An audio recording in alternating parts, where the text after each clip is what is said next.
大家好，在说明芹菜种植之前来分享一下上星期发生的花絮。这田里种的是彩椒看到别人种的都已经长这么大颗了，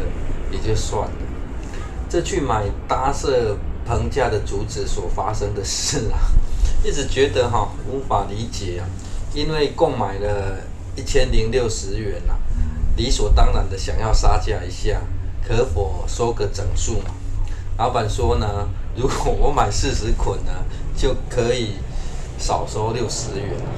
好硬的价格其实杀价是一种购买的惯性快感嘛。结果呢，最后只因为我说1050比较好算才勉强愿意少收我10元要离开的时候呢，老板说可以介绍人来买他会算他便宜一点，真的是很无言给我的价格呢打不到99折也真是很敢说关于结善缘这件事情还是很重要的因为给出这么无缘的优惠就只好默默的配合介绍一下了。花絮结束该来谈种植芹菜了。芹菜的用途呢，除了炒菜之外呢，其实还有个用处就是拿来打果菜汁只是这几天天气这么冷有点为难。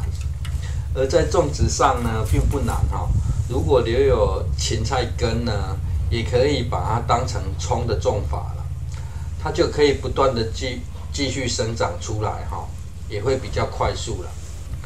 不过呢，个人想看一下它的生长过程所以就直接采用种子种植在播种的时候呢，最好是要覆土了，这样会比较方便保湿现在这样摇晃土壤的过程是在做简易筛土的动作了。摇晃后呢，颗粒比较大的团粒土壤就会浮到上方方便把它挑出了。再将种子放入与细沙土就可以搅拌得更为均匀因为得进行覆土，方便保湿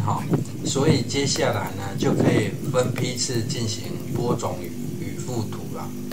而若是可以顺道将土挖松一点这对后续除草呢也都会更为方便芹菜本身含有很高的钾离子钾钠钙镁铝，活性大小大家应该都有背过吧。因此呢，可帮助体内的钠离子排出避免多余的水分滞留在体内更而可以促进血压降低生活中的低钠盐就是将钠换成钾让盐分降低但也因为有降血压的效果因此呢，如果是低血压的族群在芹菜的食用上频率最好不要过高了。另外还有一个族群也不适合多吃芹菜了，就是肾脏不好的族群因为肾脏不好会不容易将离子排出因此呢，也是不适合吃这种高钾的食物但芹菜因为热量低又富有纤维质与水分却是很适合当减肥食物食用在减肥之前要不要先来一盘客家小炒呢？浇水的同时呢，有发现种植区的一旁砖块走道尚未重新铺设吗？另外呢，这也是当初有休耕养过土的区块在浇水的过程呢，可看到补充的有机质呢也不断的在浮出观看生长的过程呢，有感觉重复的走道比芹菜生长的状况呢还让人惊艳吗？也可能是当初天气过于温暖初期的生长呢感觉相对的慢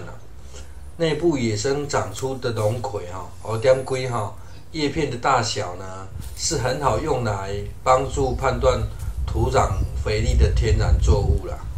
当肥力够的时候呢，它的叶片就可以长到非常大。接续呢，天气已经有变凉的感觉哈。虽然只是经过2天呢，芹菜的生长速度哈就很有加速的感觉啊。而若是土壤肥力够啊，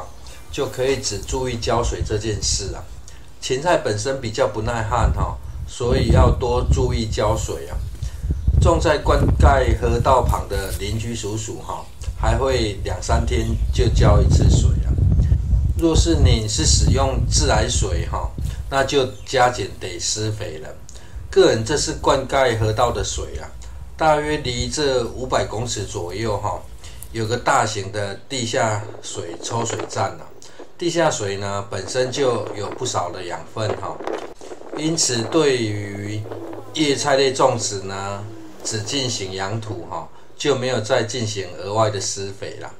现在进行抽取式的除草方式哈，只把露头的杂草拉起啊，就可以连根拔除了。这与种植前呢，有先挖松土壤啊，也跟土壤含有大量的有机质有关呐。而若是您种植的比较疏松哈，就可以在采收前呢，用报纸将芹菜的茎包住了，这会有降低日照哈，让茎有更细嫩的效果了。这概念大概就是跟空心菜与苋菜盖黑网的效果相同。而红苋菜呢，还可以透过降日照的方式进行调色了。之前影片曾经尝试过让叶片呢有红绿颜色交接的不同效果。接着让人傻眼的画面只能说呢，这真是神犬拿瓦无误了。拿瓦站着不动的原因呢，竟然是在打瞌睡了，也真是太强了真的是有继承到个人站哨时的风范了。眼前看到的是这波寒流来之前呢，进行先浇水再种植的波士顿莴苣以及一旁采收完随即补上的大陆妹菜苗天气很冷的效果呢，也让一旁鲜绿的结球莴苣开始加速进入结球的状态了。而这波寒流与水汽呢，让人双手只想插在口袋里不过呢，当您在做设施规划时呢，在急剧的天气变化下却是很好观察与日后调整的时机现在内部的水呢，已经比灌溉河道的水位还高所以正进行着逆虹吸排水自动将水抽出去至于喜欢气候湿冷的菜呢，却是生长细嫩的良好时机连续几天没有日照的条件下呢，芹菜的茎也就更有被天然嫩化的效果了。谢谢收看。